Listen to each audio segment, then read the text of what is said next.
tolong, padahal di sampingnya jurang.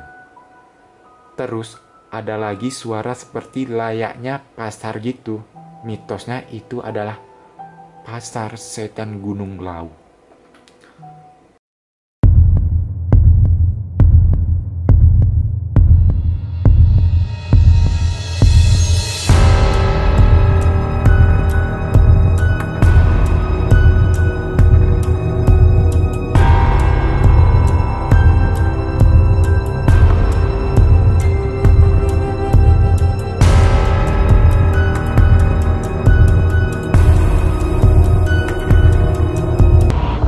Selamat malam semua. Kali ini Horror Jatge akan bercerita lagi tentang kisah mistis atau cerita horor yang kita dapatkan dari sebuah akun Twitter miliknya @ikbwb_. Di tweet kali ini si Auli ini akan menceritakan tentang pengalaman mengerikan ketika dia berada di Gunung Lawu. Sebelum memulai mendengarkan cerita ini, alangkah baiknya kalian klik tombol subscribe dan like video ini jika kalian suka, dan komen jika ada saran. Oke? Langsung saja. Di sini katanya mumpung lagi mood, gue mau bikin tweet tentang pengalaman mengerikan di Gunung Lawu. Oke. Tweet ini sudah di retweet sebanyak 7.600 dan disukai 29.000 orang. Di tweet pertama, jadi kali ini berdasarkan cerita dari teman gue yang pernah naik Gunung Lawu ya.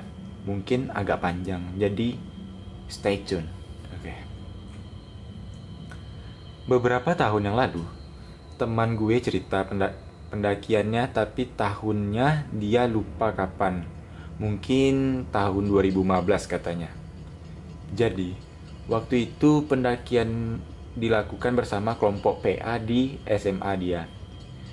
Kurang lebih beranggotakan 10 orang. Kami pun berangkat pagi hari menuju Cemoro Sewu. Mulai dari sini ceritanya pindah sudut pandang. Jadi, kami saja ya, biar mudah dimengerti. Waktu menunjukkan pukul 16 WIB. Kami tiba di Cemoro Sewu yang kita jadikan spot untuk memulai pendakian. Karena trek ini medannya tidak terlalu berat untuk pemula dibanding trek lainnya. Malam itu kita menginap di Cemoro Sewu dikarenakan senter yang kita bawa terjadi masalah. Parahnya, tidak semua anggota membawa alat penerangan, padahal sangat penting untuk melakukan pendakian pada malam hari, apalagi untuk naik gunung. Niat untuk naik ke puncak lebih awal akhirnya pupus. Harapannya kita di pagi hari sudah mendirikan tenda, karena tidak jarang pendakian Gunung Lawu penuh yang akhirnya kita tidak kebagian tempat untuk mendirikan tenda. Tapi karena ada masalah, jadi kita mengurungkan niat itu. Pause dulu kagak seru cerita siang-siang. Oke, yuk lanjut. Maaf nih ya, piknya Gunung Merapi. Besok paginya pukul 8 WIB, kami bergegas untuk memulai pendakian. Dan untunglah pendakian kami lancar. Kira-kira pukul 14 WIB kita sampai di puncak. Dan benar saja, di puncak sudah dipenuhi tenda dari pendaki lain yang datang lebih awal. Setelah kita mutar-mutar untuk mencari spot mendirikan tenda, akhirnya kita memutuskan untuk mendirikan tenda di tempat yang tergolong fatal untuk mendirikan tenda. Kita mendirikan tenda di tempat dengan kemiringan 35 derajat Celcius Fahrenheit. Hehe, canda kan? Dan tepat di tengahnya ada aliran air. Tapi apa boleh buat, pikir kami, ini hanya tempat istirahat siang, toh juga langit sedang cerah. Dan bukan anak gunung kalau belum nyeruput kopi hitam plus makan mie instan. Dan itulah yang kami nikmati setelah mendirikan tenda. Beberapa teman yang lain asik selfie dan ada juga yang rebahan. Setelah pukul 16 WIB, hal yang tak diinginkan pun datang. Tiba-tiba saja datang kabut tebal dan petir yang ikut meramaikan dingin sore itu. Tak lama kemudian hujan turun dengan derasnya. Kami berlarian ke arah tenda dan bergegas barang yang tak tahan air. Dan seketika itu juga air bah mulai menerjang kami. Tepat di tengah-tengah tenda, alhasil tenda kami pun roboh. Dan beberapa barang pun ikut terseret air. Langkah emergensi ala anak gunung pun dilakukan. Setelah semua barang milik masing-masing anggota diamankan, giliran tenda kami yang roboh. Segera kami lipat di bawah derasnya hujan. Karena waktu tenda yang kita pakai bukan tenda dom, melainkan hanya tenda konvensional biasa yang dipakai anak pramuka kemah. Gila nggak tuh? Berat kan? Selesai packing darurat, kami segera rapat dadakan. Kalau masih bertahan di puncak, mungkin malamnya kita tak akan kuat bertahan. Karena tenda kita roboh dan juga beberapa stok makanan ikut hanyut di bawah air bah. Akhirnya, kita semua sepakat nekat untuk turun dalam hujan deras. Kami pun berbagi tugas. Yang pernah naik Gunung Lawu bertugas leader dan 2 teman nongkrong, kami ditugaskan membawa tenda basah tadi. Teman saya bertugas sebagai sweeper. Dalam keadaan hujan deras, gelap, kedinginan, dan alat penerangan seadanya, kami bergegas turun karena takut nanti kemalaman. Dan dari sinilah semua kengerian dimulai. Beberapa kali saya mendengar 2 orang pembawa tenda tadi mengeluh dan mengeluarkan kata-kata haram yang diucapkan saat naik ke Gunung Lawu.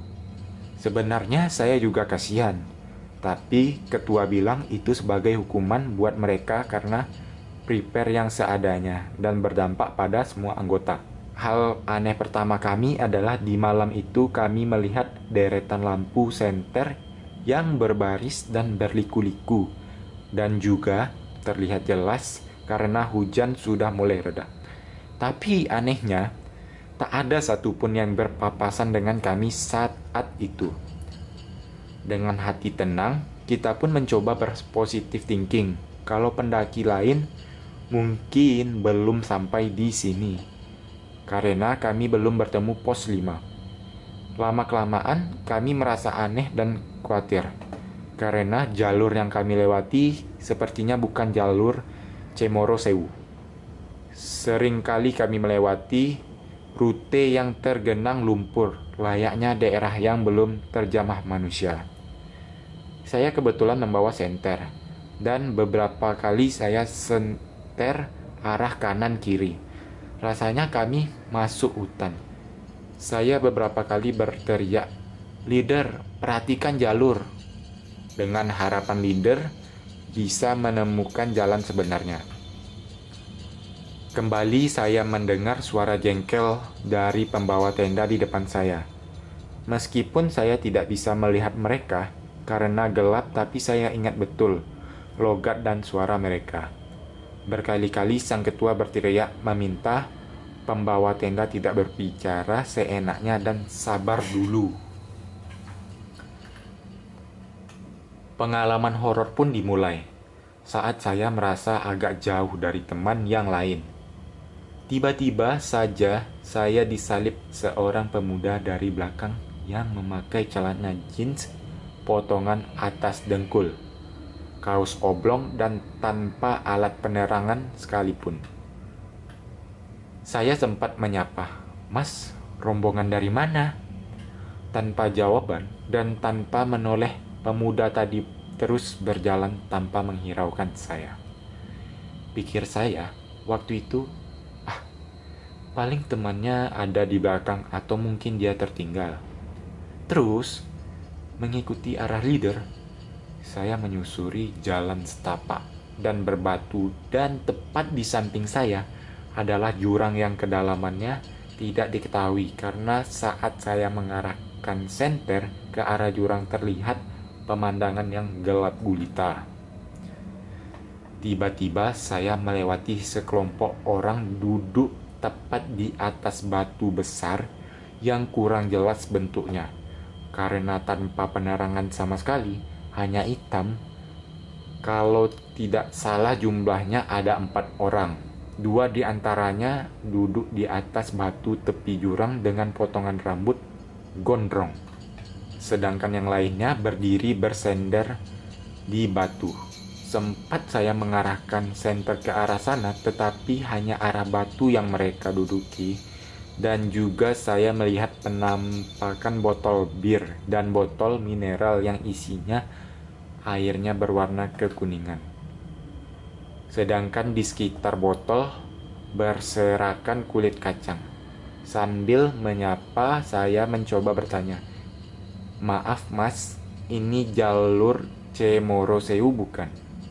Namun mereka hanya sekedar mengangguk. Pikir saya mungkin mereka lagi tinggi.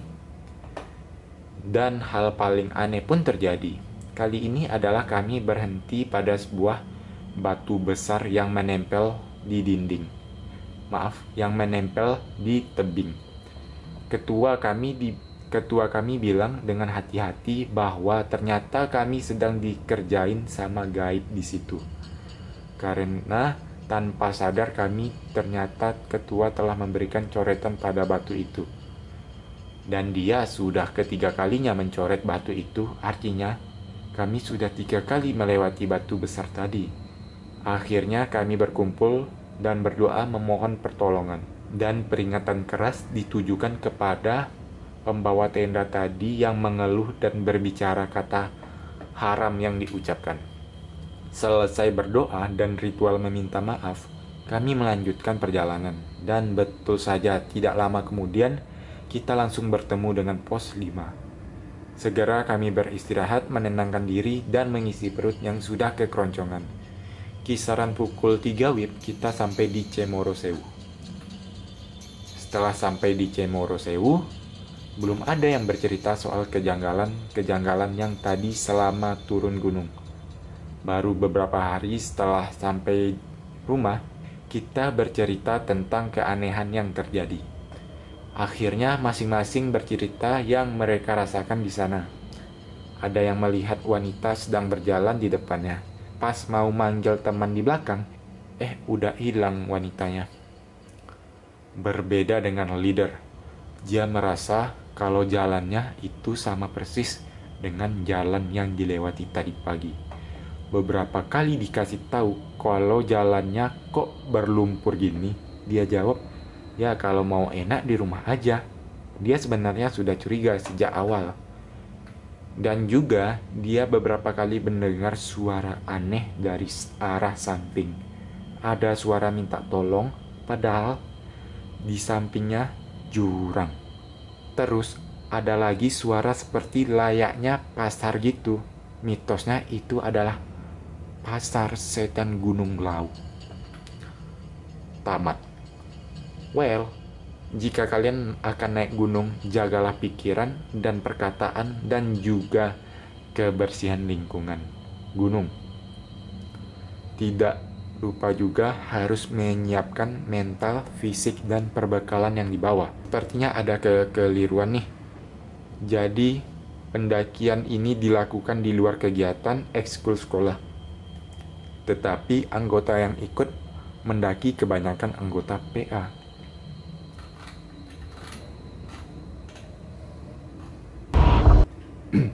Oke semua, treat kali ini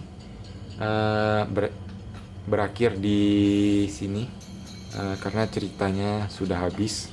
Ya, jadi ceritanya ini mereka seperti disesatkan oleh penunggu di Gunung Lawu itu ya, karena salah satu anggota mereka ada yang berbicara kotor atau kayak gimana gitu. Pokoknya perkataannya, lisannya tuh nggak bisa dijaga. Jadi penjaga di Gunung Lawu itu atau makhluk yang ada di Gunung Lawu itu merasa tidak nyaman, jadinya mereka seperti disesatkan. Nah, untungnya mereka meminta maaf kepada yang kuasa, kepada penunggu situ, dan memohon pertolongan ya pastinya kepada Allah Subhanahu wa taala ya. Oke. Ya, intinya itu seperti yang dibilangi di trik ini, lisan, perkataan, pikiran kalian harus dijaga ketika ingin naik gunung. Oke?